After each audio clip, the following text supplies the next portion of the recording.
সেইটা রক্ত স্নান করে ফিলিস্তিনরা সেইখানে সেটাকে রক্ষা করার চেষ্টা করছে। শিশু, স্ত্রী, মহিলা সবাইকে নিয়ে গোলা বারুদের মধ্যে তারা ওইখানে ঈদে নামাজ, আমরা যেখানে বাড়িতে বসে পরাটা, ফিরনি, বিরিয়ানি খাচ্ছি, সেই জায়গায় ওই শিশুরা থেকে যুবক, আমি ওদের ইমানি তাকাজাকে স্যালুট করি এবং আল্লাহর কাছে ফরিয়াদ করি, আল্লাহ তুমি নূর দিয়ে ভরে দাও, ওদেরকে মদত করো, তোমার ফরিস্তা দিয়ে গায়বী মদত করো, এই লড়াই ওদেরকে জয় করো আর ইসরায়েলকে নিস্তেনাবুদ করো।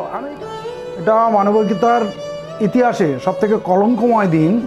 রমজান মাসে যখন লোক উপবাস করেছে, সিয়াম পালন করছে, সেই অবস্থায় তাদের উপরে নামাজরত অবস্থায় গুলি চালানো হচ্ছে। কত নিকৃষ্ট জাতি হলে, কত নিকৃষ্ট দেশ হলে তবে এই ধরনের কাজ করতে পারে? পুরো ভারতবর্ষের কেন পুরো পৃথিবীর সব থেকে যদি নিকৃষ্ট কোনো জাতি থাকে তাহলে এই হচ্ছে ইসরায়েল জাতি। সন্ত্রাসবাদী যদি প্রকৃত বলতে হয় তাহলে এটা সন্ত্রাসের রাজধানী, এটা রাষ্ট্র।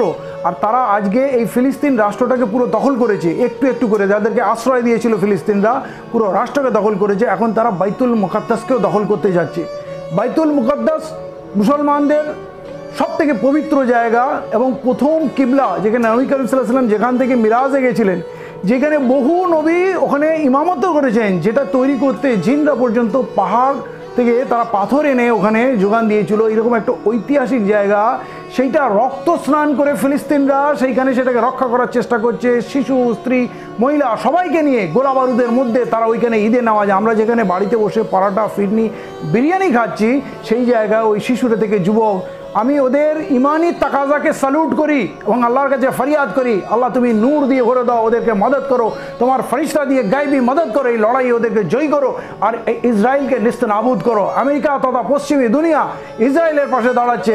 আমি বলবো ওই এরদোগান, ইমরান খান, ইরান, এরা যারা ওদের পাশে দাঁড়াচ্ছে, জর্ডান, তারা তাদের পাশে ভাতৃপ্রম সেই লড়াইয়ে তারা শরিক হন। আমরা এখান থেকে যেতে পারছি না, কিন্তু আমরা দোয়া করছি, আমাদের অন্তর ফেটে যাচ্ছে ওদের রক্ত দেখে। ওই লড়াইয়ে আল্লাহ ওদের বিজয় করুক। এটা ইসলামের লড়াই, এটা মানবিকতার লড়াই, এটা ন্যায় বিচারের লড়াই এবং এটা স্বাধীনতার লড়াই। ফিলিস্তিনদের স্বাধীনতার লড়াই, তাদের মাটি থেকে তাদের উচ্ছেদ করা হয়েছে এবং যেইটুকু জায়গা আছে কেড়ে নেওয়ার চক্রান্ত হচ্ছে। এই সময় পুরো বিশ্বের শান্তিকামী মানুষের এবং পুরো মুসলিম তাদের পাশে দাঁড়ানো উচিত এবং আমরা সর্বতভাবে তাদের সমর্থন করছি, সাহায্য করছি। দুর্ভাগ্য, এই ভারত ইন্দিরা গান্ধীর সময় ফিলিস্তিনের পাশে ছিল, ইয়াসের আরাফাতকে ভাই বলে সম্বোধন করেছিল, কিন্তু আজকে এই জল্লাদ নরেন্দ্র মোদী, যা নিজের দেশেরও নয়, তো ফিলিস্তিনিদের কি হবে? সে কিন্তু ইসরায়েলের পক্ষে দাঁড়াচ্ছে।